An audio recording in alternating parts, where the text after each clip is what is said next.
जो क्वेश्चन पूछा है वो क्वेश्चन कैसे निकलेगा? Try fast everyone.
देखो जनरल टर्म का फॉर्मूला क्या होता है?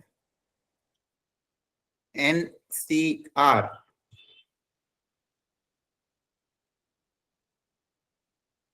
First term. अगर मान लो x प्लस वाई की पावर n के एक्सपेंशन में जनरल टर्म की बात कर रहे हैं तो फर्स्ट टर्म की power n minus R, second term की पावर r। तो स्टार्टिंग में बाइनोमियल में जो स्टैंडर्ड वेराइटी आती है उसमें जनरल टर्म के बेसिस पे काफी क्वेश्चन आते हैं, तो हम उसी पे यहाँ पे फॉलो कर रहे हैं। तो अगर आप यहाँ पे क्वेश्चन नंबर 1 देखोगे तो इसको भी सॉल्व करने का यही तरीका कि सबसे पहले आप जनरल टर्म लिख लो। इसकी जनरल टर्म क्या आ जाएगी यहाँ पे? 10CR फर्स्ट टर्म की पावर n माइनस आर, और सेकेंड टर्म साइन के साथ लेना है की पावर r।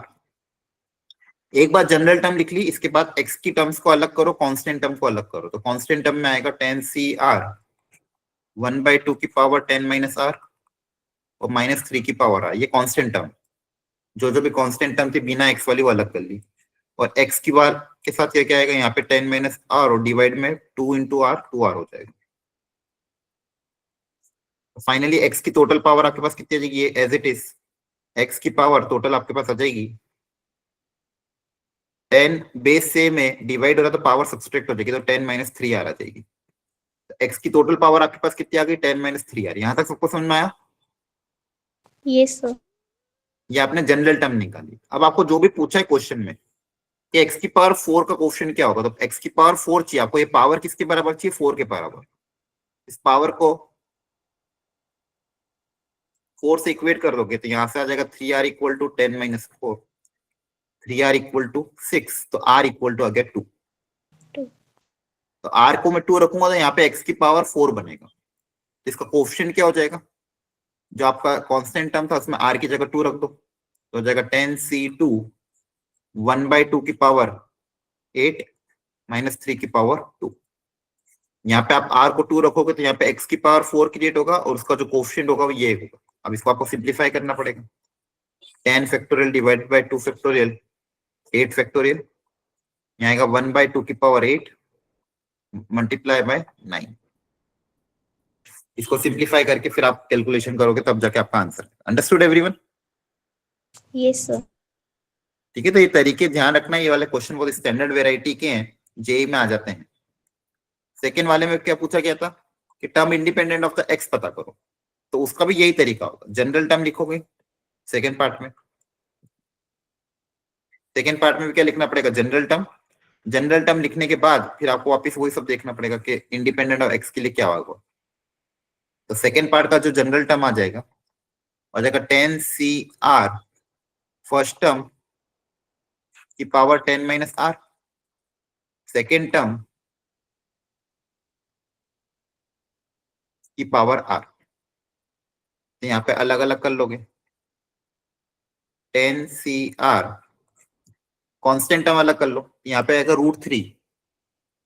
क्या आएगा? √3, मतलब 1/3 की पावर 10 माइनस आर बाई 2, और कांस्टेंट टर्म में क्या आएगा? 3/2 की पावर आर। तो जो भी कांस्टेंट टर्म थी उसको अलग कर लिया। कांस्टेंट टर्म में देखो यहाँ पे क्या आएगा, रूट थ्री में 10 - r/2 हो गया, यहाँ पे 3/2 की पावर r होगा। एक्स वाली टर्म क्या क्या आएगी, यहाँ पे आएगा रूट एक्स मतलब x की पावर 10 - r/2, और नीचे क्या आएगा x की पावर 2r। वो ध्यान से कैलकुलेशन करनी है।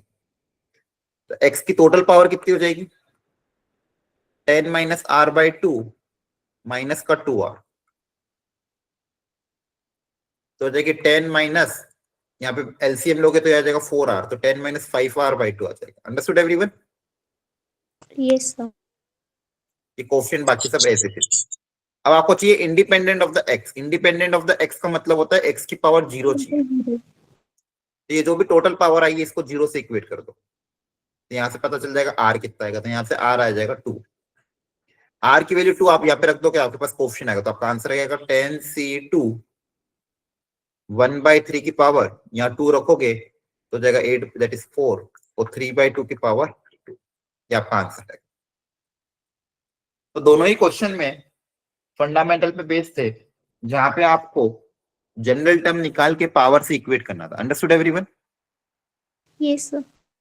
ठीक है, तो ये वैरायटी ध्यान रखना। इसके अलावा जैसे पूछा है कि मान लो x प्लस वाई की पावर n है कोई, पूछा fifth term from the beginning, fifth term from beginning, इसके एक्सपांशन की fifth term from the beginning क्या हो जाएगी, तो आप लिखोगे T5, जो नॉर्मल फॉर्मूला होता है NC4, 5 है तो यहाँ पे क्या आ जाएगा 4, फर्स्ट टर्म की power n - r, second term की पावर r, दैट इज 4। वो पूछता है कि fifth term from the end क्या होगा, पीछे से फिफ्थ टर्म कौन सा होगा, तो बताओ कैसे करोगे। 6 को y plus x लिख के कर लेंगे। हाँ, इसको उल्टा लिख देना, x प्लस वाई की जगह लिख देना y प्लस एक्स की पावर n।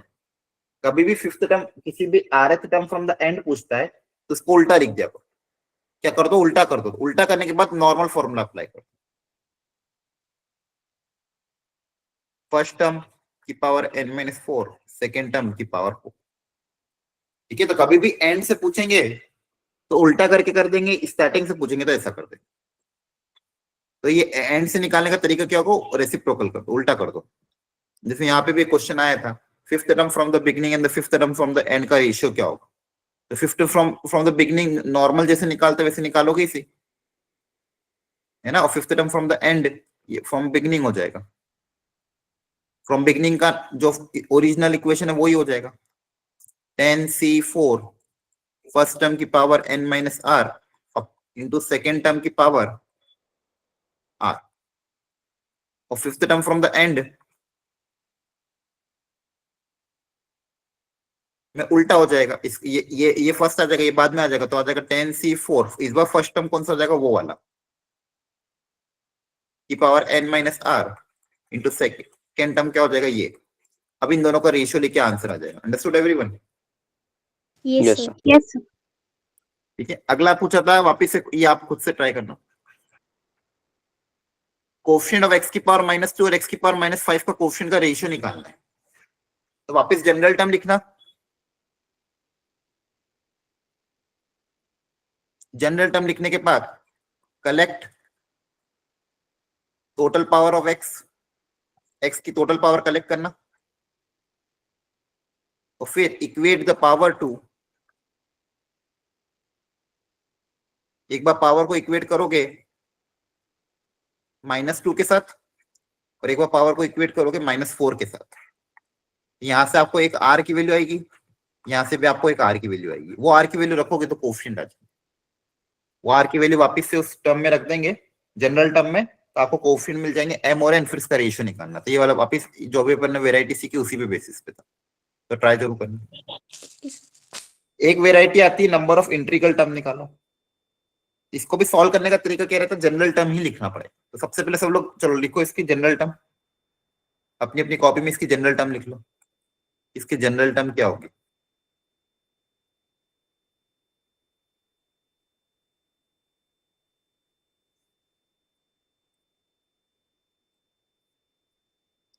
इसकी जनरल टर्म लिखो क्या होगी,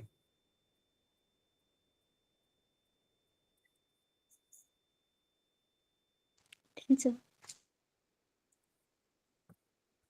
फर्स्ट टर्म की पावर n माइनस आर और सेकेंड टर्म है 5 की पावर 1/8 यस। की पावर आर। जनरल टर्म लिखने के बाद जो भी प्राइम नंबर की पावर है वो क्या आ रही है आपको देखना है। अब यहाँ पे दोनों ही प्राइम है तो कोई दिक्कत नहीं है। यहाँ पे 3 की पावर आएगी टोटली 1/2 है तो 1/2 इसके साथ मल्टीप्लाई हो जाएगा तो 356 माइनस r/2। एक आपका जो 3 है उस 3 की एक पावर आपके पास क्या आ गई 256 माइनस r/2, एक पावर ही आ रही है। वो दूसरा जो 5 था वो 5 की पावर कितनी आ जाएगी r/8। r/8। अब अगर आपको आंसर इंटीजर चाहिए रैशनल, देखो क्वेश्चन में रैशनल टर्म भी यूज कर सकते हैं कि find the number of rational term, find the number of integral term. तो अगर रैशनल चाहिए या इंटीग्रल चाहिए तो आपकी जो पावर है, ये जो पावर्स हैं, power should be integer for rational terms या फिर इंटीग्रल टर्म।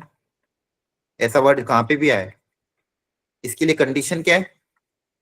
कंडीशन ये है कि दोनों की पावर क्या होनी चाहिए integers, both power should be integer. यहाँ पे दोनों पावर, अच्छा जिसको कॉन्सेप्ट ऑलरेडी आता है वो अपना सॉल्व करते रहा करो, बैठा मत रहा करो कि मैं पूरा सॉल्व करूंगा। आपको अगर आता है आप सॉल्व करो, आंसर आप निकालो, चैट बॉक्स में लिखो, ठीक है? ये उनके लिए जिनको नहीं आता है। तो अगर जिसको भी कॉन्सेप्ट पता हो तो खुद से सॉल्व करते जाओ, जो जो भी आंसर आता है चुपचाप अपना चैट बॉक्स में लिखते जाओ, क्रॉस वेरीफाई करते रहो, ठीक है? सारे वर्कशीट के ही क्वेश्चन है। सर यहाँ 5 पे की पावर x/8 ही है। हाँ एक, तो यहाँ पे आपको क्या करना है, पावर को इंटीजर से इक्वेट करना है कि पावर आपका इंटीजर आना चाहिए। तो पहली पावर थी 256 माइनस r/2, इसका आंसर इंटीजर तब आएगा, अब यहाँ पे डिवाइड बाय 2 हो रहा है तो 256 तो 2 से डिवाइड हो जाता है। इसका आंसर इंटीजर तब आएगा जब r भी 2 से डिवाइड हो। r भी कैसा होना चाहिए, 2 से डिविजिबल होना चाहिए, मतलब r 2 से डिविजिबल होना चाहिए, मतलब r जो होना चाहिए 2 का मल्टीपल होना चाहिए, मतलब 2n टाइप होना चाहिए। r कैसा होना चाहिए 2n, 2n टाइप, है ना? 0 2 4 एंड 256। सेकेंड जो था आपका पावर, सेकेंड था आपका r/8। अब r/8 को भी अगर आपको इंटीजर चाहिए तो यहाँ पे r 8 का मल्टीपल होना चाहिए। 8 के मतलब 0 8 16, लास्ट कहां तक जाएगा? तो लास्ट वाले नंबर को 8 से डिवाइड करके देख लो, लास्ट वाला नंबर 8 से डिवाइड हो रहा है तो ये लास्ट यहां तक जाएगा। अब आपको क्या लेना है, इंटरसेक्शन। दोनों जो r की वैल्यू आती है उन दोनों का आपस में क्या लेना है, कॉमन पार्ट, क्योंकि दोनों सॉल्व होना चाहिए। कॉमन मतलब इंटरसेक्शन। तो क्लियरली दिख रहा है दोनों का जो इंटरसेक्शन आएगा वो यही आएगा, 0 8 वाला मल्टीपल, क्योंकि ये वाले सारे तो ऊपर ऑलरेडी रहेंगे इसे, है ना? Yes sir. अब आपको ये पता करना नंबर ऑफ टर्म्स, मतलब आपको पता करना है कि कितनी टर्म्स होगी, मतलब बेसिकली ये पता करना है कि यहाँ पे नंबर ऑफ टर्म्स कितनी होगी। तो अब देखो ये एक एपी है, एपी का नंबर ऑफ टर्म्स पता करने के लिए एपी का नॉर्मल फॉर्मूला अप्लाई कर दो, a n equal to a plus n minus one into d. Last term क्या है 256, फर्स्ट टर्म कितनी है 0, नंबर ऑफ टर्म्स पता करनी है, कॉमन डिफरेंस 8 है, इसको सॉल्व करोगे तो एन की वैल्यू आपके पास आएगी 33। यस तो ये बहुत standard variety of the question है, number of rational term, number of integral term निकालने का। जनरल टर्म लिखो, जो भी पावर आती है उन दोनों पावर को इंटीजर इक्वेट करने के लिए आर की क्या क्या वैल्यूज आएगी, फिर आपको कॉमन पार्ट लेना है, उन दोनों को क्या लेना, कॉमन पार्ट, फिर आर की नंबर ऑफ वैल्यूज कैलकुलेट कि आर की कितनी पॉसिबल वैल्यूज, जितनी पॉसिबल वैल्यूज है आर की उतने आपके रैशनल टर्म या integral term. Understood everyone? Yes sir. Yes sir. एक वेराइटी और है, इसमें मैं करा देता हूँ, चलो ये वाला कर लो। Total number of irrational terms कितनी होगी? यहाँ पे इरेशनल टर्म्स पूछिए, तो बताओ कैसे होगा? सर टोटल में से रैशनल माइनस करके। जितनी भी टोटल टर्म्स है उसमें से नंबर ऑफ रेशनल, क्योंकि आपको रेशनल निकालना सिखा रखा है, तो टोटल नंबर ऑफ टर्म्स कितनी होगी? 61 +1 +1। जो भी पावर होती है उसमें +1 कर देते हैं। पावर 60 है तो टोटल नंबर ऑफ टर्म्स कितनी होगी 61। तो टोटल नंबर ऑफ टर्म्स कैसे, दो बाइनोमियल में टोटल नंबर ऑफ टर्म्स निकालना आसान है, जो भी पावर है उसमें सिर्फ +1 करना है। पावर 60 जो टोटल नंबर ऑफ टर्म्स 61 हो जाएगी, उसमें से number of rational terms minus कर देंगे, तो पता करो रेशनल टर्म्स कितनी आएगी, अभी जो तरीका सिखाया था उससे।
तो 7 की पावर 60 माइनस आर बाई 5 और 3 की पावर आर बाई 10।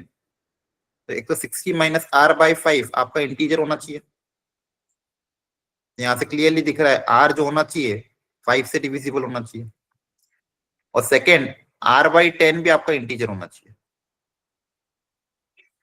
तो यहाँ से भी दिख रहा है कि आर आपका 10 का मल्टीपल होना चाहिए।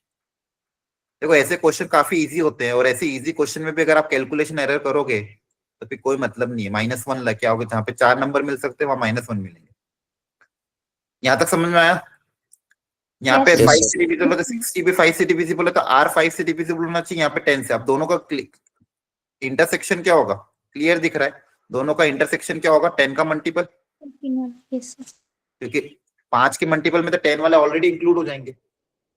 अब 0 से लेके 60 में 10 के मल्टीपल कौन कौन से होंगे, 0, 10, 20 अप टू 60। तो ये कितनी नंबर ऑफ टर्म्स होगी, 7 होगी। 7.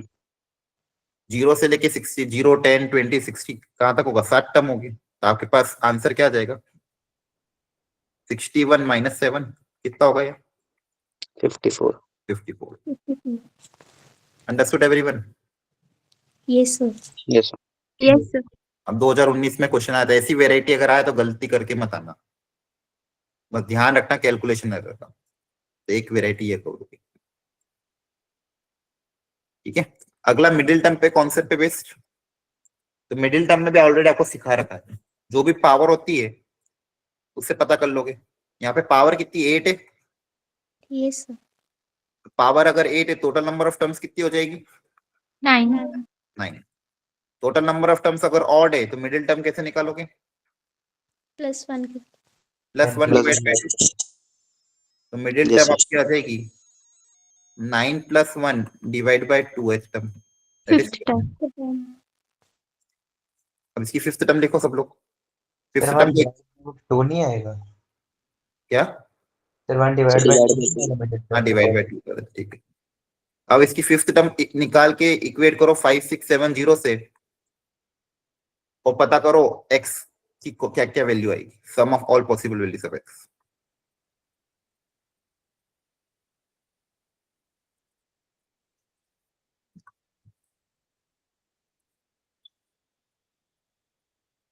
कैलकुलेशन होगी इसमें, कॉन्सेप्ट तो इजी है लेकिन कैलकुलेशन करना भी आना चाहिए। सिर्फ कॉन्सेप्ट आने से काम नहीं चलेगा, फाइनल आंसर आएगा तभी जाके नंबर मिलेंगे।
सर 81 है आंसर। देखते हैं।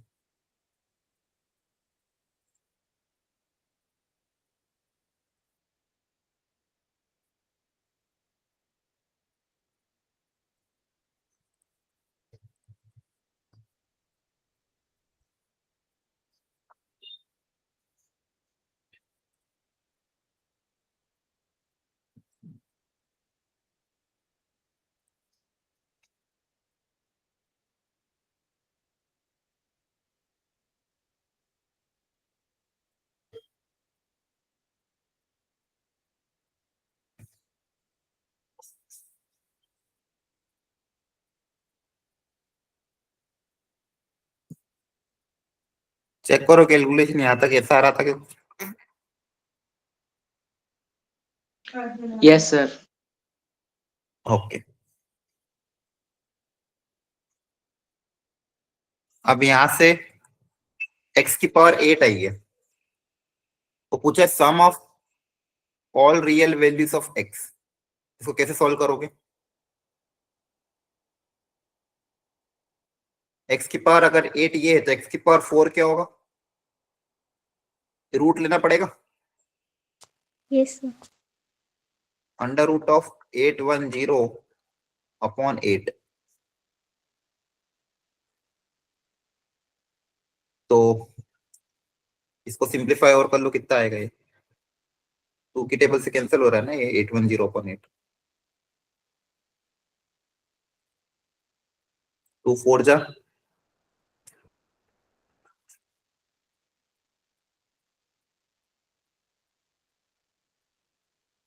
405 अपॉन 4।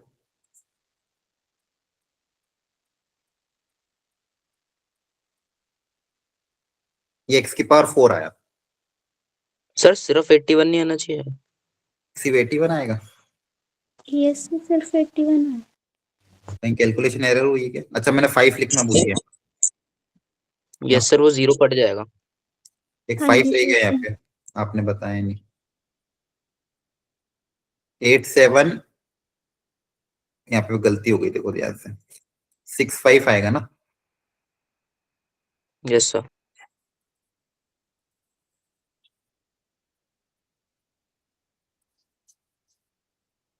अब बताना चाहिए टाइमली। सर किसी ने बोला वो ठीक है, इसलिए हमें लगा मेरा ही गलत है। खुद में ही भरोसा नहीं है आपको तो। 5670 into 24 upon 87 into 6 into 5। Simplify करो जल्दी से इसको। 8 1 जा 8 3 जा 3 1 जा 3 2 जा। ये 7 की टेबल से कैंसिल हो जाएगा। ये 10 से 10 कैंसिल हो गया। x की पावर 8 इक्वल टू 81 आया। 81 क्या होता है? 3 की पावर 4। Yes sir. x की पावर 8 इक्वल टू 3 की पावर 4। तो दोनों तरफ पावर 4 ले लोगे तो x स्क्वायर कितना आ जाएगा? 3। 3 तो x की वैल्यू क्या आएगी? √3 रूट गलत। 3। Plus minus. तो फिर कर दी गड़बड़ आप लोगों ने। x की वैल्यू क्या आएगी? Plus minus √3। तो सम ऑफ द सॉल्यूशन क्या आएगा? 0। 0। तो फिर देखो मैंने क्या कहा था, कॉन्सेप्ट आना इंपॉर्टेंट नहीं है। आंसर ये कर नहीं लाओगे फाइनल आंसर करेक्ट, नंबर -1 मिलेंगे। ओरल वाइवा तो है नहीं वहां पे कि आपको पूछेंगे चलो कॉन्सेप्ट आता थोड़े बहुत नंबर देते हैं। सब कुछ खेल फाइनल आंसर पे ही है। फाइनल आंसर गलत आया कुछ नहीं मिलेगा, भले ही आपको कितना ही आता हो, कितनी मेहनत करिए, आंसर एक्यूरेट आना चाहिए। यहाँ पे आपके सामने कैलकुलेशन है, x² = 3, तो x की वैल्यू +-√3 आएगी ना, और सम ऑफ द सॉल्यूशन क्या आएगा, 0 आएगा। तो ध्यान रखो ये सब चीजें गलती नहीं होनी चाहिए। अगला करो। अगली वैरायटी भी बहुत स्टैंडर्ड है, ऊपर वाली अगर ध्यान से देखो।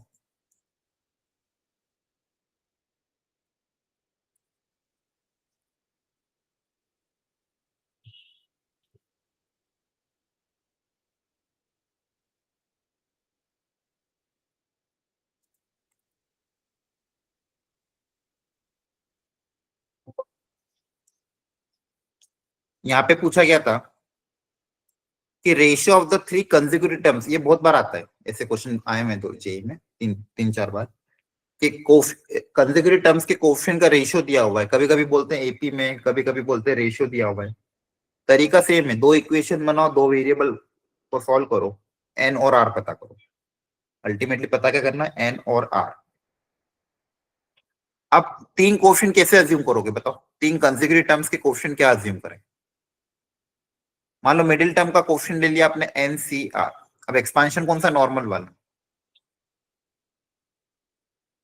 तो बताओ इसके जो अगला टर्म होगा उसका कोएफिशिएंट क्या होगा, ये हो जाएगा एनसीआर एक्स की पावर NCR+1 NCR+1, और इसके जस्ट पहले वाला कोएफिशिएंट क्या हो जाएगा, NC। R-1 ये रेशियो आपको दिया हुआ है 1:5:20। अब यहाँ पे ये इवन है और आपके पास 2 अननोन है एन और आर। तो सबसे पहले आप शुरू के 2 रेशियो को इक्वेट कर दो। शुरू के 2 रेशियो की वैल्यू किसके बराबर होगी, 1/5। इसको सिंप्लीफाई करके एन और आर में एक इक्वेशन लाओ, करो ट्राई सब लोग अभी बैठ के, अच्छा क्वेश्चन है। और पीछे के 2 रेशियो को इक्वेट करो, और इसको सॉल्व करके भी एन और आर में एक इक्वेशन बनाओ। इस बार कैलकुलेशन एरर मत करना। इक्वेशन नंबर 1 और इक्वेशन नंबर 2 को सॉल्व करके पता करो एन और आर कितना आ रहा है।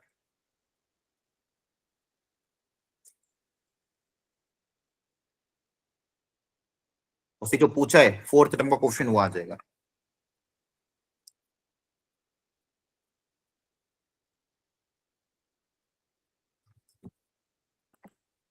देखो कॉन्सेप्ट अगेन इजी है, लेकिन फिर भी जेई में आता है। सारा खेल कैलकुलेशन का, जितना ढंग से कैलकुलेशन करोगे गलतियां कम होगी। करो का कोशिश, तो पता करो ABCD में से आंसर क्या आएगा।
सर एन और आर की वैल्यू आई है।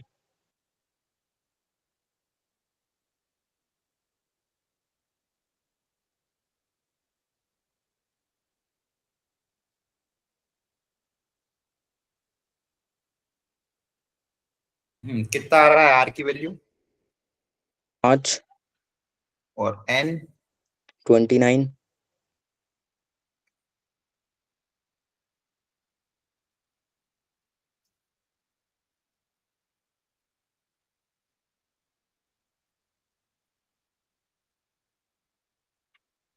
करेक्ट है, वेरी गुड। पता कर लो 29C4 कितना आ जाएगा। बाकी लोग भी सॉल्व करो जल्दी से, इतना टाइम नहीं लगना चाहिए।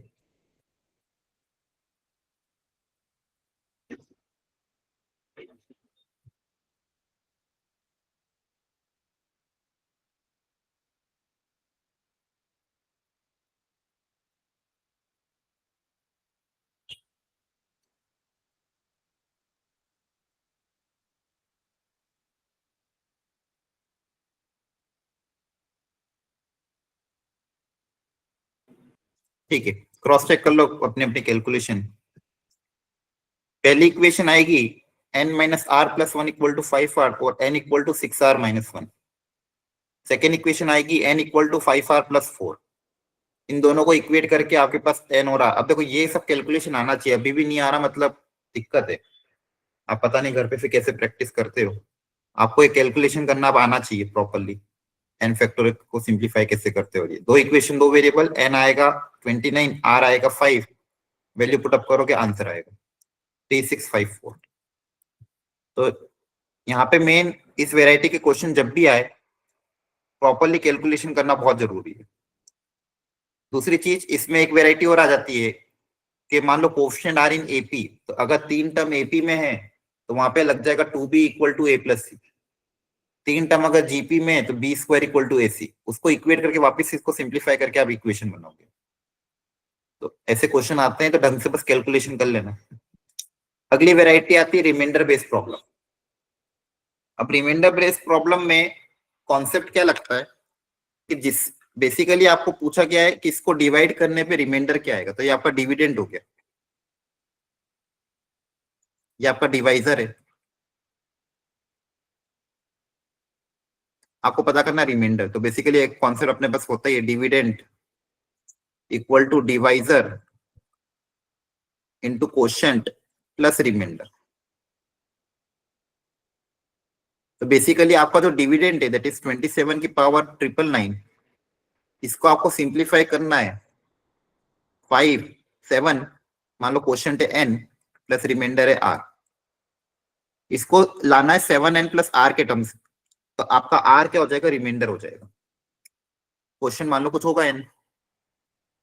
तो बेसिकली इसको बाइनोमियल के हेल्प से कैसे करोगे, तो 27 को ब्रेक करना है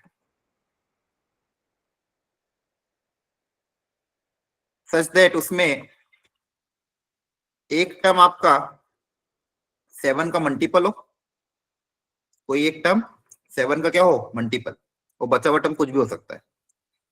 हम कोशिश क्या करते हैं जो सेकेंड टर्म होता है यहां कोशिश करो 1 क्रिएट करने की।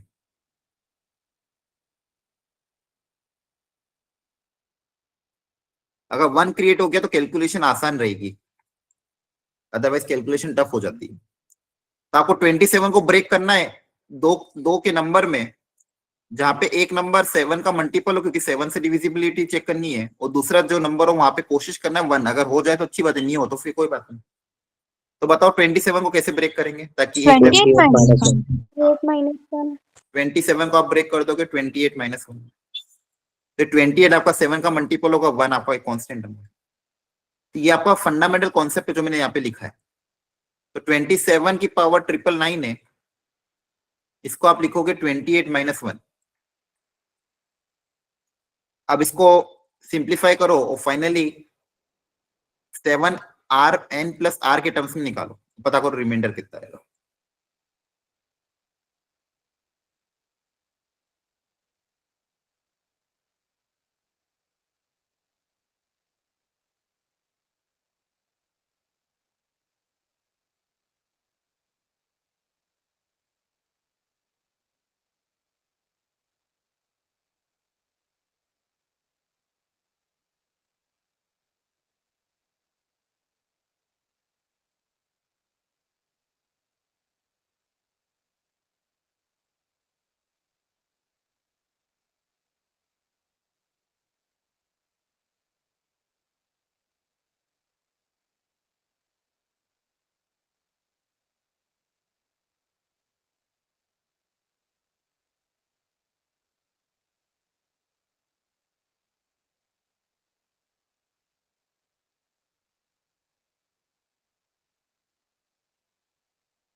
सर नीचे वाला कैसे लिखा है आपने?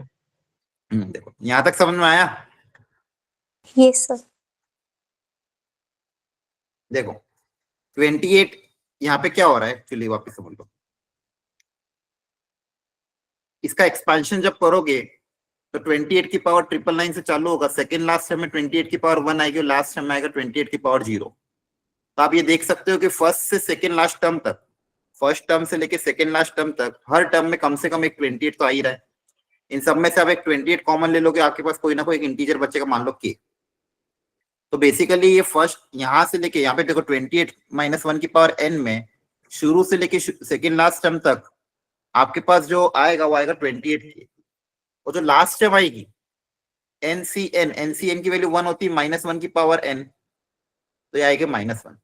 यहाँ पे किसी को डाउट हो एनीवन कोई स्टेप में तो पूछ लो, ये इंपॉर्टेंट क्वेश्चन है। यहाँ तक कोई स्टेप समझ में नहीं आई हो तो वापिस पूछ सकते हो। कभी भी ध्यान रखना x -1 की पावर n का एक्सपांशन जब भी करते हो तो फर्स्ट से लेके सेकंड लास्ट टर्म तक उसको x की पावर xn लिख सकते हैं। अब मुझे लाना क्या है, dividend equal to divisor into quotient plus remainder लाना है ना। आंसर प्लस के टर्म्स में होना चाहिए, लेकिन यहाँ पे दिक्कत क्या है, आंसर माइनस के टर्म्स में।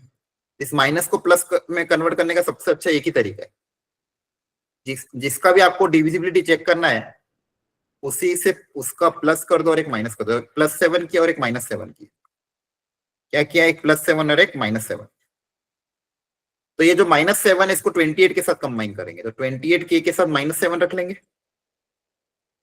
और +7 को इस माइनस के साथ कंबाइन करेंगे तो -7 प्लस -1 + 7 कितना हो जाएगा, +6। अब वापिस से इन दोनों में से 7 कॉमन आ रहा है, इन दोनों में से 7 सर कॉमन आ रहा है, -7 ही क्यों कॉमन? क्या? सर हम्म -7 ही क्यों साथ में लिया, +7 क्यों लिया? प्लस देने से फायदा क्या होता है, वापिस माइनस क्रिएट, मुझे मेरा टारगेट क्या है, माइनस को हटाना है ना। अगर आप प्लस वाले को इसके साथ कंबाइन करोगे तो वहां पे -8 हो जाएगा, तो वापिस आप घूम फिर के तो वहीं आ गए ना। हाँ सर ठीक है। ठीक है, आपको माइनस को कन्वर्ट करना है प्लस में, तो माइनस प्लस में कब कन्वर्ट होगा, जब प्लस के साथ कंबाइन होगा ना। माइनस के साथ कंबाइन करूंगा तो वापिस माइनस क्रिएट हो जाएगा। तो मुझे इस माइनस को प्लस में कन्वर्ट करना है, इसलिए प्लस के साथ मैंने कंबाइन करा और माइनस वाले को इधर भेज दिया, माइनस वाले को इधर रखा और प्लस वाले को इसके साथ रखा, ताकि ये -1 प्लस में कन्वर्ट हो जाए। तो हो जाएगा 7n प्लस का 6। तो आपका जो ओरिजिनल क्वेश्चन था इसको आपने इस फॉर्मेट में लिख लिया। तो dividend equal to divisor into question plus remainder, तो रिमाइंडर कितना आ जाएगा, 6। चलो यस सर। ध्यान रखना ऐसी वेराइटी का है।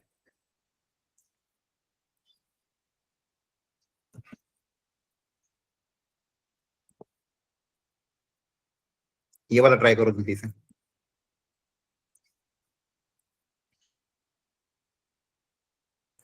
वापस कोशिश करो 7 को कन्वर्ट करो इस तरह से ताकि 17 का मल्टीपल के आसपास कोई क्रिएट हो। देखो 7 की पावर है और 17 की मल्टीपल है, इन दोनों को आपको रिलेट करना है कि सबसे नियरेस्ट कौन सा आएगा। पावर ऑफ 7 को चेक करो और मल्टीपल्स ऑफ 17 को चेक करो, 1 की गैपिंग कहां पे आएगी, जहां पे 1 की गैपिंग है वो क्रिएट करो।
1 की कैपिंग तो नहीं आ रही, लेकिन 2 की कैपिंग पे मिल रहा है।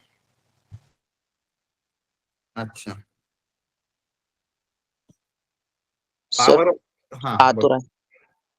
7 की पावर क्या क्या होगी? 7, 49, और क्या होगी? 7 3 का 4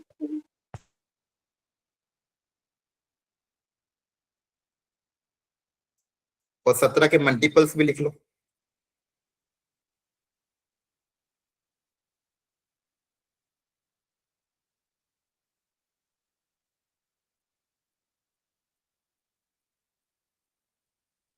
और 343 के आसपास कौन सा होगा? 17 इंटू 10 तो 170 होता है, डबल करोगे 17 इंटू 20, 340।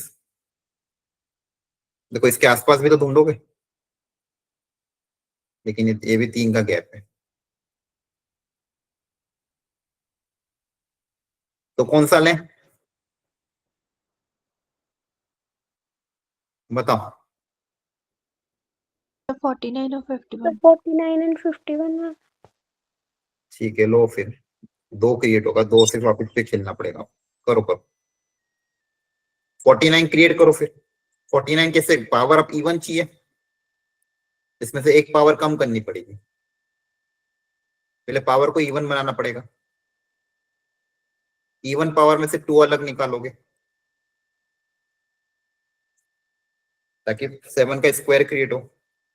अब इससे 49 क्रिएट होगा, 49 की मदद से अब 51 क्रिएट करो।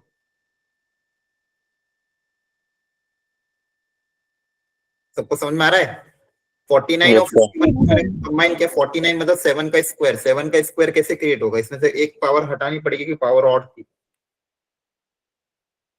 अब 51 माइनस 2 है, अब शुरू से लेके सेकेंड लास्ट टर्म तक सब कुछ 51 का मल्टीपल होगा।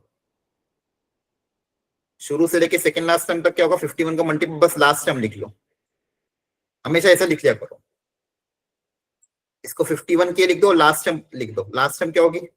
एन सी एन माइनस 2 की पावर एन। 7 को अंदर भेज देना, तो 7 जब इसके साथ मल्टीप्लाई होगा और यहाँ पे मल्टीप्लाई होगा, तो ये आएगा, एनसीएन की वैल्यू 1 होगी। अब इसमें कोई दिक्कत नहीं है, तो 7 का मल्टीपल है ना? Yes sir. यस। अब इसको सोचना पड़ेगा कि इसको 7 से डिवाइड करने पे रिमाइंडर कितना आएगा। क्लियर है? तो इसको अब अलग से लिख लो। अब इसको अलग से सॉल्व करना पड़ेगा। 21 की पावर 51। सर ये पूरा टर्म नहीं हो गया हमारे पास रिमाइंडर? नहीं नहीं, तो ये इतना बड़ा रिमाइंडर 7 से ज्यादा है ना, 17 से यस ज्यादा है ना, सर। 17 से ज्यादा है नंबर। रिमाइंडर 17 से कम आएगा ना आंसर कभी भी। हाँ सर ठीक है। किसी भी चीज को डिवाइड करोगे रिमाइंडर 17 से कम आएगा। अब आपको ये सोचना है कि अब ये जो सेकेंड टर्म है, सॉरी 17 आएगा, 7 नहीं, ये 17 का मल्टीपल है। Yes yes sir. सर। ये 17 का क्या है? मल्टीपल। तो ये 17 n प्लस समथिंग हो जाएगा। अब उस समथिंग वाला जो टर्म है उसको 17 से डिवाइड करने पे क्या आएगा रिमाइंडर, ये पता करना है। 7 इंटू माइनस 2 की पावर 51 को 17 से डिवाइड करेंगे तो रिमाइंडर कितना आएगा, ये पता करना है। तो वापिस अब आपको सोचना पड़ेगा 2 की पावर क्या क्या है, 2 की कौन कौन सी पावर है, और सबसे नजदीक 17 के पास कौन सी रहेगी। लगाओ दिमाग, 2 की पावर्स के बारे में सोचो और 17 के पास कौन सी रहेगी वो क्रिएट करो, और पता करो रिमाइंडर कितना है। 2 पर 4 सर 2 की पावर 4 16। 16 17। अरे वो सॉल्व करो, सॉल्व, वो तो दिख रहा है, सॉल्व करना इंपॉर्टेंट है। सर -2 का क्या करेंगे फिर? माइनस को बाहर पटक दो। Okay sir.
सर 11 है इसका फाइनल आंसर।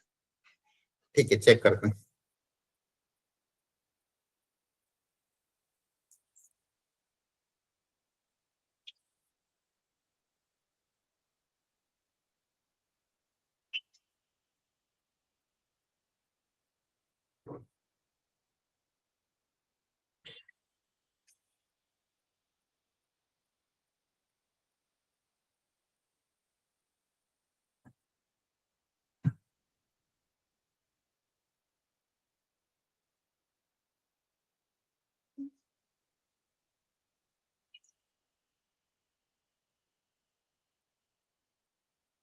देखो आपको 16 अगर बना तो 2 की पावर 4 चाहिए।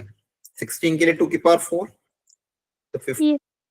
तो 51 में से आपको 2 की पावर 48 लाना पड़ेगा, तब जाके 2 की पावर 4 होगा। तो इसमें से 2 क्यूब अलग करना पड़ेगा ताकि 2 की पावर 4 क्रिएट हो सके। 51 के आसपास 4 का मल्टीपल कौन सा होता है? 48। तो हो जाएगा -7 × 8, 2 की पावर 48। 48 को लिखोगे 4 × 12, 7 8 या 56 अलग किया, इसको लिखा 16 की पावर 12। क्या लिखा? 16 की पावर 12। अंडरस्टूड यहां तक? अब 16 को लिखोगे 17 -1। 16 को क्या लिखोगे? 17 -1। अब वापिस वही कहानी। इसका जब एक्सपांशन होगा तो शुरू से लेके सेकेंड लास्ट टर्म तक सबको 17 का मल्टीपल होगा, और जो लास्ट टर्म आएगी NCN -1 की पावर 12, तो -1 की पावर 12 क्या आएगा? +1। -1 की पावर 12 क्या आएगा? +1। इसके एक्सपांशन में शुरू से लेके सेकेंड लास्ट टाइम 17 का मल्टीपल होगी, लास्ट टाइम आपकी आएगी +1। अब इस -56 को अंदर भेजोगे अगर आप, तो -56 × 17K -56। अच्छा, इस -56 में भी 17 वाले टर्म हटा दो। 56 के आसपास 17 वाली टर्म कौन सी है? 51 है ना? Yes. आपको कुल मिला के 17 कॉमन लेना है। कुल अंदर कुछ भी, बस कुल मिला के 17 कॉमन चाहिए। तो जाएगा 17K, इसमें से 51 अगर अलग कर लो, माइनस का बचेगा 5। इसमें से 56 में से 17 का मल्टीपल अलग कर लिया। 51 के -56 को क्या लिखते हैं? -51 -5। अब बस अब ध्यान से सोचो, ये जो शुरू की 2 टर्म है, इसमें से 17 कॉमन आ जाएगा। Yes sir. Yes, sir. इसको लिख देंगे 17N। 17 कॉमन ले लोगे, क्या लिख दोगे? 17N -5। अब वापिस वही कहानी जो मैंने में सिखाई थी। जब भी नेगेटिव, देखो इनमें से 17 कॉमन आ रहा है, अंदर कुछ भी इंटीजर ही होगा बच्चा हुआ टर्म। अंदर क्या होगा? बच्चा हुआ टर्म इंटीजर। 17 कॉमन ले लिया, -5। अब 17 -5 है, अब आपको प्लस का रिमाइंडर चाहिए, तो क्या करेंगे? +17 and -17. +-17 करा देंगे। अब माइनस वाले को 17 के साथ कंबाइन कर देना और प्लस वाले को अलग कर लेना। ये आ जाएगा 17 मान लो M +12, तो रिमाइंडर आपको कितना आएगा? 12। थोड़ा सा लेंदी था, दो हिस्सों में टूटा। पहले 1 क्रिएट नहीं हो रहा था, तो 1 से 2 क्रिएट किया। मैंने आपको इसलिए बोला था 1 क्रिएट करने के लिए, ताकि आपके पास आंसर एक ही बार में आ जाता। लेकिन 2 क्रिएट हुआ तो फिर 2 वाला वापस सॉल्व करना पड़ा। 2 की पावर आ गई थी, फिर इस 2 की पावर में वापस 2 की पावर 4 क्रिएट किया। अंडरस्टूड? Yes, sir. ओके, तो ये वेराइटी है रिमाइंडर बेस्ड प्रॉब्लम की, थोड़ी और आप प्रैक्टिस कर सकते हो। ठीक है, PYQ से। अब एक क्वेश्चन ये भी आया था, कभी पावर की पावर आ जाता है, इसमें घबराना नहीं है, एक एक करके स्टेप बाय स्टेप सॉल्व कर लो। अगर प्रॉब्लम आए तो सबसे पहले 64 की पावर 32 को सॉल्व कर लो, या फिर कभी कभी इसको T मानने पे या फिर U मानने पे भी काम हो जाता है। मान लो इसको T मान लिया आपने, इस पावर के कोई ना कोई इंटीजर होगा, 32 की पावर 32 कोई ना कोई इंटीजर होगा, इसको T मान लिया, तो आपने लिखा भाई 64 की पावर T को 9 से डिवाइड करने पे रिमाइंडर क्या है? अब 64 मतलब बेसिकली 2 की पावर समथिंग है। 2 की पावर कितना होता है? 4, या फिर 8 की पावर 2 भी लिख सकते हो, जो मर्जी है वो लिख सकते हो। 9 के आसपास तो 8 होता ही है, इसको लिख दिया 8 की पावर 2T। क्लियर है? Yes, sir. तो 8 की पावर 2t को 9 से डिवाइड करोगे तो रिमाइंडर कितना आएगा, ये पूछा गया था। तो 8 को ब्रेक कर देंगे 9 के टर्म्स में, तो 9 - 1। इसका जब एक्सपांशन करोगे तो शुरू से सेकंड लास्ट तक तो 9 क्या आएगा, लास्ट टर्म क्या आएगी, प्लस का 1, तो रिमाइंडर कितना आ गया, 1। देखो सॉल्व हो गया।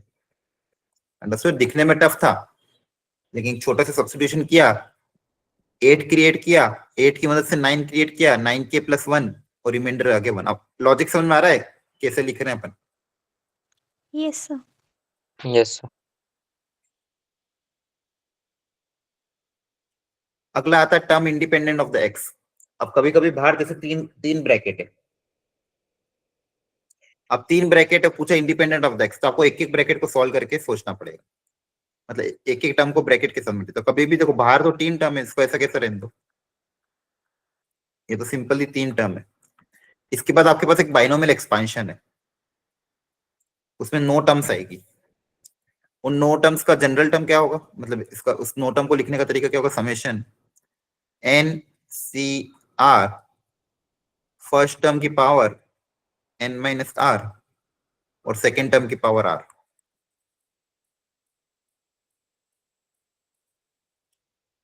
तो यहाँ पे अब x की पावर को अलग अलग कर लेते हैं, 1 - 1/x प्लस 3x की पावर 5।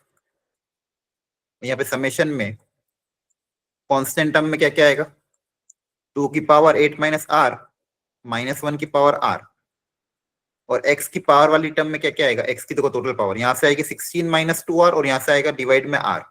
तो x की टोटल पावर आपके पास आ जाएगी 16 - 3r। कैलकुलेशन करके देख लेना, यस सर। 16 - 3r। अब ये 9 टर्म है आपके पास और बाहर 3 टर्म है, तो ये 3 टर्म जब एक एक करके 9 टर्म से मल्टीप्लाई होगी तो आपके पास टोटल 27 टर्म्स आ जाएगी। उसमें आपको देखना है कि x की पावर 0 की कौन कौन सी टर्म है। तो आप सबसे पहले सोचो कि जो फर्स्ट टर्म है 1, उन सब 9 टर्म से मल्टीप्लाई होगी, तो x की पावर 0 कब क्रिएट होगा, ये 1 इनमें से किस टर्म के साथ मल्टीप्लाई करे ताकि x की पावर 0 क्रिएट हो। तो कांस्टेंट टर्म में x की पावर 0 के साथ ही करना पड़ेगा, है ना। Yes, sir.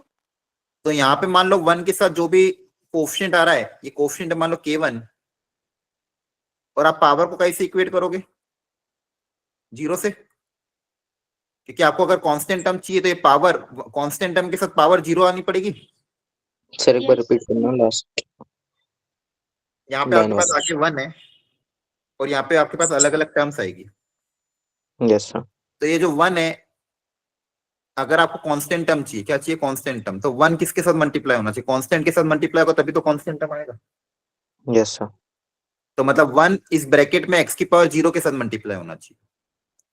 तो यहाँ पे पावर को 0 से इक्वेट करा, तो जैसे पावर को 0 से इक्वेट किया आपका पास r फ्रैक्शन आ रहा है, जो कि पॉसिबल नहीं है। मतलब यहाँ से कोई टर्म, इधर सेकंड से कोई भी कांस्टेंट टर्म नहीं आएगी, x की पावर 0 यहाँ से क्रिएट नहीं हो सकता। तो ये कोफिशिएंट आपका यहाँ पे क्या आएगा, 0 आएगा। सेकेंड ब्रैकेट में कांस्टेंट टर्म नहीं आएगा, मतलब ये जो सेकेंड ब्रैकेट है आपका, इसमें x की पावर 0 क्रिएट नहीं हो पा रहा है, क्योंकि x की पावर 0 क्रिएट करने के लिए r फ्रैक्शन आ रहा है। समझ में आ रहा है? yes, sir. अब सेकेंड ये -1/x मल्टीप्लाई होगा इन सबके साथ, तब यहाँ पे x की पावर क्या क्रिएट करनी चाहिए ताकि कांस्टेंट टर्म बन जाए, x की पावर 0। यहाँ पे x से, तो x को कैंसिल करने के लिए x की पावर 1 क्रिएट करना पड़ेगा। Yes, sir. sir. कांस्टेंट लाने के लिए x को कैंसिल करने के लिए यहाँ पे x की पावर 1 चाहिए। तो मान लो x का कोफिशिएंट है k2, तो x की पावर 1 चाहिए, मतलब पावर को कैसे इक्वेट करना पड़ेगा, 1 से। तो पावर को 1 से इक्वेट करोगे तो यहाँ से r आ रहा है 5, r की वैल्यू कितनी आ रही है, 5 आ रही है। अब r की वैल्यू क्या है, 5, तो r की वैल्यू 5 यहाँ रख दो, तो आपका जो k2 आएगा कोफिशिएंट वो कितना आ जाएगा, 8c5 2 की पावर 3 माइनस 1 की पावर 5, तो आ जाएगा -8c5 इंटू 8। अच्छा समझ में आ गया। अच्छा यहाँ पे एक नेगेटिव का भी टर्म है, तो यहाँ पे कोफिशिएंट क्या आ जाएगा, टोटल कोफिशिएंट क्या आ जाएगा, ये माइनस भी है पहले से, एक्स एक्स कैंसिल हो जाएगा, k2 का एक माइनस और इसका माइनस, तो माइनस माइनस प्लस हो जाएगा, तो क्या आएगा 8c5 into 8। Understood. Yes, sir. अब थर्ड देखो, थर्ड टर्म क्या था, 3x की पावर 5, इसका कोई ना कोई कोफिशिएंट होगा, मान लो k3, तो यहाँ पे x की पावर क्या रखनी चाहिए ताकि x का टर्म हट जाए, माइनस का 5, Yes, sir. -5 और 5 कैंसिल होंगे तभी तो कांस्टेंट टर्म आएगा, हाँ है ना। तो इस बार आपको पावर को कैसे इक्वेट करना है, -5. -5, तो 3r आपका आ जाएगा 21, तो r आ जाएगा 7, r की वैल्यू 7 रखोगे तो k3 कितना आ जाएगा, ऑप्शन यहाँ पे r की जगह 7 रख दो, 8c7 2 की पावर 1 -1 की पावर 7, तो टोटल कोएफिशिएंट कितना आ जाएगा, पहले से कितना था, 3 भी था एक, 3 इंटू 8c7 इंटू 2 माइनस कर, understood. Yes, sir. Yes, sir. तो टोटल कोएफिशिएंट कितना आएगा आपके पास, यहाँ से x की पावर 0 का कोएफिशिएंट ये, यहाँ से x की पावर 0 का ये, तो फाइनल क्या आएगा, कोएफिशिएंट ऑफ x की पावर 0, पहला तो 0 आ गया था, सेकंड से आया 8 इंटू 8c5 और -6 इंटू 8c7, इसको सिंप्लीफाई करके आपका आंसर आएगा, understood. 8 multiply sir. Bye 8c5, यहाँ से आया सेकेंड टर्म से आया 8 इंटू 8c5 और उधर से क्या आया 3 into 2 that is 6 into 8c7, इसको सिंप्लीफाई करोगे तो x की पावर 0। तो बेसिकली क्या करा, यहाँ पे जनरल टर्म पता कर ली और बाहर ब्रैकेट में 3 तरह की टर्म थी, तो पहला कांस्टेंट टर्म था, तो कांस्टेंट टर्म कांस्टेंट के साथ कंबाइन होगी, 1/x वाली टर्म x की पावर 1 के साथ कंबाइन होनी पड़ेगी और x की पावर 5 वाली टर्म x की पावर -5 के साथ कंबाइन होगी, तो कांस्टेंट टर्म क्रिएट होगा, अंडरस्टूड और not. Yes, sir. Yes, sir. Yes sir. ठीक है, तो ये भी वैरायटी थी, इनको घर पे सब ट्राई करते रहना, तो समझ में आ जाएगा, ये आसान है, आप ट्राई कर लेना।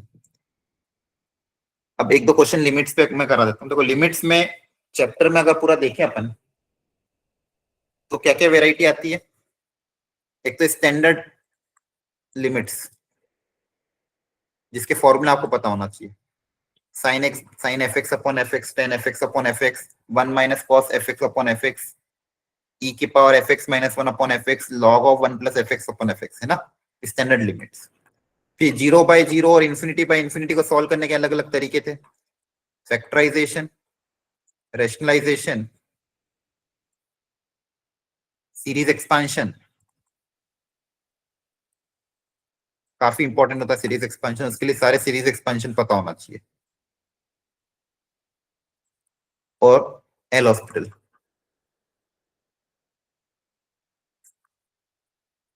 ठीक है, तो सीरीज एक्सपांशन पता होना चाहिए, स्टैंडर्ड लिमिट्स के फॉर्मूले पता होना चाहिए, पहली चीज। सेकेंड, अगली वेराइटी सिखाई थी 1 की पावर इन्फिनिटी, उसको कन्वर्ट कर देते हैं e की पावर fx -1 इंटू gx में, याद आ रहा है।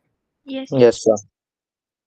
फिर अगली वेराइटी थी 0 इंटू इन्फिनिटी, इन्फिनिटी की पावर 0, 0 की पावर 0, ऐसी वेराइटी आती है जिसको हम कन्वर्ट करते थे 0/0 में या ∞/∞ में by taking log both side, सब करा रखें क्लास में, याद हो तो। लिमिट्स पे ही हमने ज्यादा टाइम, लिमिट्स में लगभग 10 लेक्चर किए थे, 8 से 10 लेक्चर, क्योंकि अगर लिमिट्स अच्छा हो जाएगा तो कंटिन्यूटी डिफरेंशियलिटी में दिक्कत नहीं आती है। तो ये सारे कॉन्सेप्ट हमने लिमिट्स में फंडामेंटली पढ़े हैं, जो आपको एक बार रिवाइज करने पड़ेंगे अच्छे से अगर नहीं आता है तो। कंटिन्यूटी में दिक्कत नहीं, कंटिन्यूटी में एक ही फॉर्मूला होता है, कोई भी फंक्शन किसी पॉइंट पे कंटिन्यूस कब होगा, उस पॉइंट पे फंक्शन की वैल्यू उस पॉइंट पे लिमिट की वैल्यू के बराबर आनी चाहिए। कभी कभी लिमिट डायरेक्ट निकल जाती है, तो कभी कभी अगर फंक्शन ब्रेक हो रहा तो आपको LHL RHL अलग अलग निकालना पड़ता है, या तो डायरेक्टली लिमिट निकालोगे, LHL RHL फंक्शन की वैल्यू तीनों से इक्वेट करोगे। ये कंटिन्यूटी का कॉन्सेप्ट है छोटा सा। डिफरेंशिएबिलिटी में सिंपली आपको दो ही चीज निकालनी, लेफ्ट हैंड डेरिवेटिव और right hand derivative. Left hand derivative का फॉर्मूला होता है limit h tends to 0, f of, अगर a पे निकाल रहे हो तो a minus h minus f of h, या फिर f ऑफ a, क्या आता था, limit h tends to 0, sir f of a आता था। f of a, f of a, या फिर x के टर्म्स में लिखना है, x की जगह a रख दोगे, f of x minus h minus f of x upon में माइनस का h, तो किसी पॉइंट पे पूछा तो x की जगह a आ जाएगा, x की जगह क्या आ जाएगा a, और राइट हैंड डेरिवेटिव का फॉर्मूला आता था जहां पे भी माइनस एच उसकी जगह plus H, x plus H minus F of x upon में प्लस का h। ये लेफ्ट हैंड डेरिवेटिव, ये right hand derivative, understood? Yes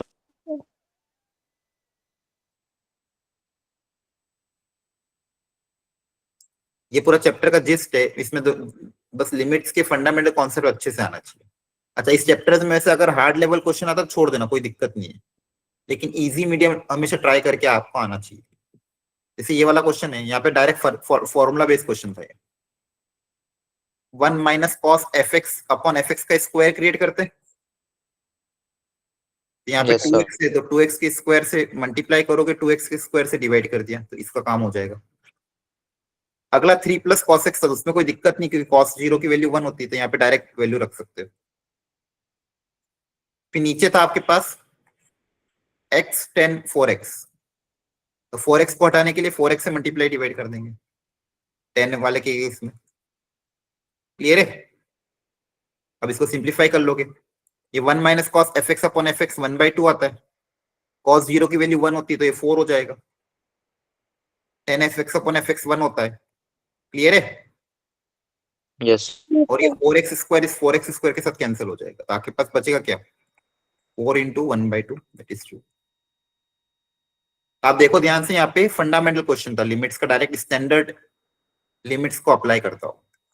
अगली वेराइटी, ये रूट वाले जब भी क्वांटिटी आती है तो थोड़ा ध्यान क्या रखना रहेगा, 1 माइनस कॉस 2x को क्या लिख दोगे आप? 2 साइन स्क्वायर एक्स, बहुत बार सीखा है। क्लियर है? यस बताओ इसके बाद क्या होगा? 2 कैंसिल हो जाएगा, क्या वैल्यू आ जाएगी ये? मॉड ऑफ साइन एक्स हाँ, by x. Under root of sine square का बहुत ध्यान रखना है, मॉड लगाना भूलना नहीं है। अब इसकी लिमिट बताओ कितना आएगा? x टेंड्स टू 0 पे इसकी लिमिट की वैल्यू कितनी आएगी?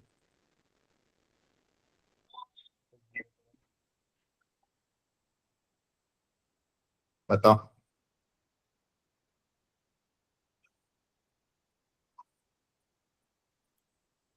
सर -1 से 1। नहीं, वैल्यू आई थी, लिमिट की रेंज थोड़ी आएगी। सर ये दोनों अलग अलग आ जाएगी ना, नन ऑफ दिस आ जाएगा सर। जब भी मॉड आए, ग्रेटेस्ट इंटीजर फंक्शन आए, मॉड्यूलस फंक्शन आए, ग्रेटेस्ट इंटीजर फंक्शन आए, फ्रैक्शनल पार्ट फंक्शन आए, मैंने कहा था आपको अलग अलग लिमिट निकाला करो। तो इसके बाद आपको LHL अलग निकालना पड़ेगा, RHL अलग निकालना पड़ेगा। ये क्वेश्चन देने का कारण ही ये था, आपको सिखा रखा है क्लास में, जब भी मॉड्यूलस फंक्शन आए, ग्रेटेस्ट इंटीजर फंक्शन आए, LHL RHL अलग अलग निकालते हैं। अब 0 प्लस और 0 माइनस पे, 0 माइनस पे ये mod sine x negative open होगा तो minus sine x by x आएगा, minus sine x by x की वैल्यू आएगी -1। 0 प्लस पे साइन पॉजिटिव ओपन होगा तो ये आएगा +1। LHL is not equal to RHL, तो लिमिट क्या करेगी? Does not exist. Yes sir sir LHL -1 क्या है, एक बार आप बता दो दोबारा से। साइन का जो ग्राफ होता है, अगर इनपुट नेगेटिव है तो साइन का आउटपुट भी नेगेटिव आता है। सर जो अपॉन वाला एक्स है वो भी नेगेटिव होगा, तो नेगेटिव से नेगेटिव अपॉन वाला, सर हाँ ये भी सही बताया आपने, अपॉन वाला एक्स है वो भी नेगेटिव है। ठीक है, लेकिन यहाँ पे अपन मॉड को ओपन कर रहे थे, ध्यान से देखो। सबसे पहले आप मॉड साइन एक्स को डिफाइन कर लो। मॉड साइन एक्स कैसे डिफाइन होगा? अगर एक्स पॉजिटिव है तो मॉड साइन एक्स की वैल्यू साइन एक्स आएगी, एक्स अगर नेगेटिव है तो मॉड साइन एक्स की वैल्यू क्या आएगी? Minus of sine x. Minus of sine x. तो यहाँ पे x टेंड्स टू 0 माइनस में क्या आएगा? साइन एक्स बाई एक्स आएगा, अंडरस्टूड? और यहाँ पे आपका आएगा, sorry, minus sine x by x, और यहाँ पे limit x tends to 0 sine x by x. आपने अभी मॉड को डिफाइन किया है, अब यहाँ पे लिमिट अप्लाई होगी। आपने लिमिट का फॉर्मूला क्या सीखा था? Limit x tends to 0 sine x by x, ये कितना होता है? 1 1 होता है। अब ये LHL और RHL दोनों से ही 1 होता है ना, लिमिट का आंसर फाइनाइट आ रहा है, तो यहाँ पे 0 माइनस निकालो या 0 प्लस निकालो, इस पूरे की वैल्यू कितनी आती है? 1 आती है। तो Yes. इसकी वैल्यू आपकी 1 ही रहेगी और इसकी भी वैल्यू आपकी क्या रहेगी? 1, LHL और RHL दोनों में, क्योंकि आपका लिमिट का आंसर 1 आता है। अब यहाँ पे पहले से एक माइनस का साइन है, तो इसलिए ये -1 होगा, ये +1 होगा। अंडरस्टूड? Yes, sir. Yes. इसलिए आपका लिमिट का आंसर क्या आएगा? Does not exist. क्लियर हो गया? Yes. Yes, sir. इसके बाद फंक्शन में f(1) दिया हुआ है, f'(1) दिया हुआ है, x को 1 रखने पे 0/0 का फॉर्मेट है, डिफरेंशिएशन दिया हुआ है 0/0 का फॉर्मेट, आप एल हॉस्पिटल अप्लाई कर सकते हो। एल हॉस्पिटल रूल अप्लाई करोगे तो न्यूमरेटर का डिफरेंशिएशन पहले रूट का होगा, रूट का डिफरेंशिएशन होता है 1/2 रूट, फिर रूट के अंदर वाली क्वांटिटी का होगा f'(x), कांस्टेंट का डिफरेंशिएशन 0 डिवाइडेड बाय डिनोमिनेटर का डिफरेंशिएशन, तो रूट का डिफरेंशिएशन -0। तो आपने x को जब 1 रखा था तो 0/0 बन रहा था, 0/0 बन रहा था, तो आपने एल हॉस्पिटल रूल अप्लाई कर दिया, ऊपर का डिफरेंशिएशन नीचे का डिफरेंशिएशन। अब वापस से वैल्यू, लिमिट की वैल्यू पुटअप कर देंगे, तो 1/2 root f(1) into f'(2 root 1)। Understood? दोनों की वैल्यू पता है, वैल्यू पुटअप करोगे आंसर आ जाएगा। तो कभी कभी ऐसे डायरेक्ट क्वेश्चन भी आ जाते हैं, सिर्फ एल हॉस्पिटल अप्लाई करने पे आंसर आ रहा है। अगला अननोन वाले क्वेश्चन, ये भी बहुत आसान है। 1 की पावर इंफिनिटी है, इसको कन्वर्ट कर दोगे e की पावर fx-1, तो ये आपका fx है, fx-1, इसमें से -1 करोगे तो क्या आएगा? 1/x plus b/x², fx-1 into gx, fx-1 into gx, तो limit x tends to infinity, ये अंदर मल्टीप्लाई होगा 2x, तो आएगा 2a plus b/2b/x equal to e की पावर 2।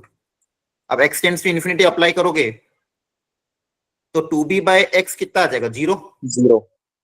अब यहाँ पे मैं b को कुछ भी रखूं, 1 2 3 4 5, कुछ फर्क नहीं पड़ता, क्योंकि डिनोमिनेटर अगर इंफिनिटी है तो ये हमेशा 0 आ जाएगा। तो यहाँ से क्या बोलूंगा? b belongs to real number, और जो बचा हुआ टर्म है, अच्छा ये 0 हो जाएगा तो क्या बचेगा? e की power 2a equal to e की पावर 2, यहाँ से a कितना आ जाएगा? 1, तो a1 b belongs to real number. एक वेराइटी है। Yes. वापिस ये फंक्शन कंटिन्यूटी का है, फंक्शन की लिमिट π/4 पे और फंक्शन की वैल्यू π/4 पे इक्वल होगी, क्योंकि फंक्शन अगर π/4 पे कंटिन्यूअस है, π/4 रखोगे तो 0/0 का फॉर्मेट है। 0/0 के फॉर्मेट को सॉल्व करने के लिए एल हॉस्पिटल भी अप्लाई कर सकते हो, या फिर इसको साइन कॉस में कन्वर्ट कर दो, बहुत आसान है। अगेन कंटिन्यूअस है, सॉरी डिफरेंशिएबल है। अगर फंक्शन डिफरेंशिएबल है मतलब कंटिन्यूअस तो होगा ही सही। Yes. तो एक तो आप कंटिन्यूटी की कंडीशन अप्लाई करोगे, मतलब LHL इक्वल टू RHL। कहां पे अप्लाई करेंगे? जहां पे फंक्शन ब्रेक हो रहा है। फंक्शन कहां पे ब्रेक हो रहा है? 1 पे। x इक्वल टू 1 पे LHL equal to RHL apply करोगे तो यहां से एक इक्वेशन आएगी k और m में। दूसरा डिफरेंशिएबल भी है, तो दोनों को डिफरेंशिएट कर सकते हो डायरेक्टली भी। डिफरेंशिएट करके x को 1 रख देगा, तो left hand derivative equal to right hand derivative equate कर देंगे। यहां से इक्वेशन नंबर 2 आएगी। इन दोनों इक्वेशन को सॉल्व करके आपके पास ये अननोन k और m आ जाएंगे। k भी पता चल जाएगा, m भी पता चल जाएगा। एक बार k और m आ गए, फिर तो बस आपको डिफरेंशिएट करके वैल्यू रखनी है। 8 कहां पे रखोगे? यहां से आएगा f'8, और f'1/8 कहां से आएगा? ऊपर वाले से। अंडरस्टूड? तो कभी भी डिफरेंशिएबिलिटी की कंडीशन आती है तो अगर फंक्शन डिफरेंशिएबल है मतलब कंटिन्यूअस भी होगा ही। फंक्शन अगर डिफरेंशिएबल है मतलब कंटिन्यूअस भी होगा ही सही। तो कभी भी अगर डिफरेंशिएबिलिटी वाला क्वेश्चन आता है तो आप दोनों चीज अप्लाई करोगे, कंटिन्यूटी की भी कंडीशन अप्लाई करोगे, डिफरेंशिएबिलिटी की भी कंडीशन अप्लाई करोगे। आपके पास 2 इक्वेशन आ जाएगी, 2 अननोन भी आसानी से निकल सकते।